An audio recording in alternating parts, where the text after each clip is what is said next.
আপোনাৰ সন্তানটি শৃংখল চলিহাৰ দৰে হোৱাটো বিচাৰে নেকি? যুদ্ধ হ'ব, সম্প্ৰীতি শেষ, যুদ্ধ হ'ব। আপোনাৰ সন্তানে শৃংখল চলিহাৰ দৰে কথা কোৱাটো বিচাৰে নেকি? সিহঁতি জ্বলাব, আমি কি হাতত খাৰু পিন্ধি আছো? জ্বলিব, শিৱসাগৰ জ্বলিব, মই কৈ দিলোঁ। আপোনাৰ সন্তানে ৰাস্তাত শৃংখলৰ দৰে আচৰণ কৰাটো বিচাৰিব নেকি?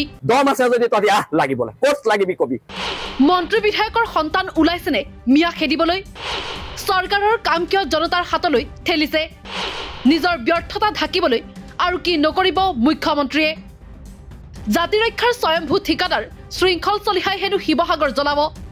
শিৱসাগৰৰ শান্তি সম্প্ৰীতিৰ জৱনিকা ইতিমধ্যে ঘোষণা কৰিছে ঐতিহ্যমণ্ডিত শিৱসাগৰৰ স্বয়ম্ভূ অভিভাৱক শৃংখল চলিহাই।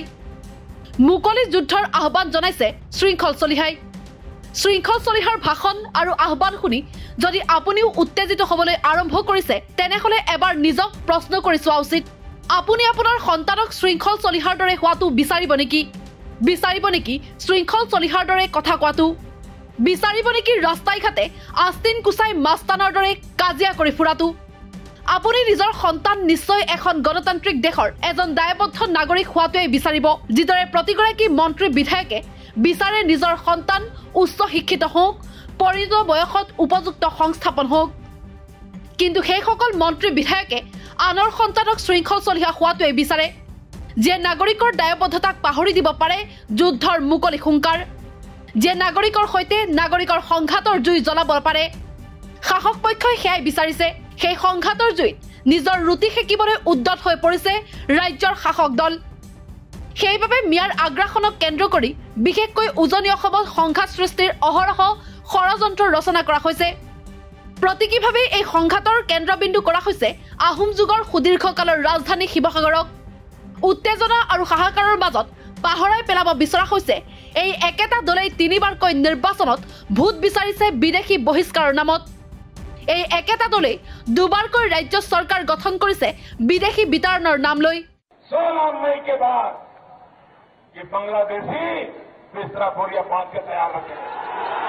সেই একেটা দলেই শৰাইঘাটৰ শেষ ৰদৰ হুংকাৰ দি দখল কৰিছিল ৰাজ্যৰ ক্ষমতা। সেই একেটাই দল, একেজনেই মানুহ। প্ৰায় 10টা বছৰ ৰাজ্য শাসন কৰাৰ পাছতো বিদেশী সমস্যাক লৈ মৌন হৈ থাকিল বিজেপি চৰকাৰ। বৰং কা বলবৎ কৰি হাজাৰ হাজাৰ বাংলাদেশী নাগৰিকত্ব লাভৰ পথ প্ৰশস্তহে কৰি দিলে। আনকি 2024 চনৰ লোকসভা নিৰ্বাচনতো মুখ্যমন্ত্ৰীৰ মুখত এবাৰো উচ্চাৰণ নহল বিদেশী সমস্যাৰ প্ৰসংগ। বৰং নামনি মধ্য অসমত মিয়া সংখ্যালঘুৰ কাষলৈ ভোট বিচাৰি গ'ল মুখ্যমন্ত্ৰী ডক্টৰ হিমন্ত বিশ্ব শৰ্মা। এই সময়ছোৱাত বিজেপি চৰকাৰে বহিষ্কাৰ কৰিলে মাত্ৰ 26 গৰাকী বিদেশী।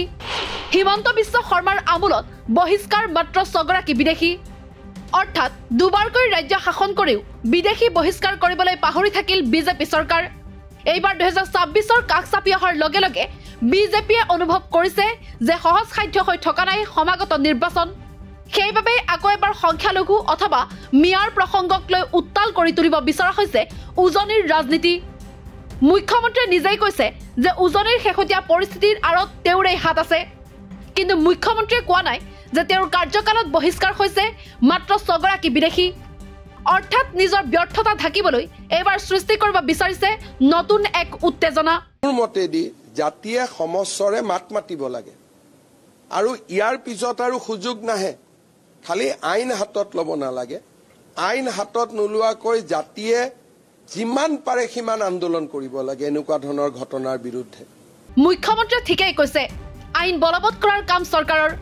কিন্তু প্ৰশ্ন হৈছে, আইন থকাৰ পাছতো, আইন বলবৎ কৰাৰ ক্ষমতা থকাৰ পাছতো কিয় ৰাইজে আন্দোলন কৰিবলগীয়া হৈছে? এয়া এখন চৰকাৰৰ চূড়ান্ত আৰু অক্ষমনীয় ব্যৰ্থতা নহয়নে?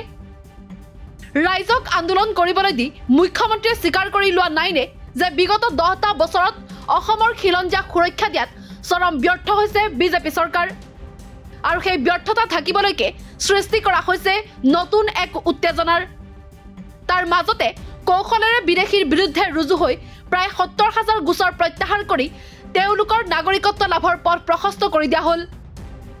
ইফালে জনতাক দিয়া হ'ল যিমান পাৰি সিমান আন্দোলন কৰাৰ আহ্বান। তেতিয়াও থাকি যাব এটা প্ৰশ্ন, কোনোবা মন্ত্ৰী বিধায়কৰ সন্তানক এই আন্দোলনত সামিল হ'বলৈ আগবঢ়াই দিবনে? এই প্ৰশ্নৰ উত্তৰ দিবনে শাসক দলৰ মন্ত্ৰী বিধায়কে? নিউজ ডেস্ক ৰিপৰ্ট দি ক্ৰছ কাৰেণ্ট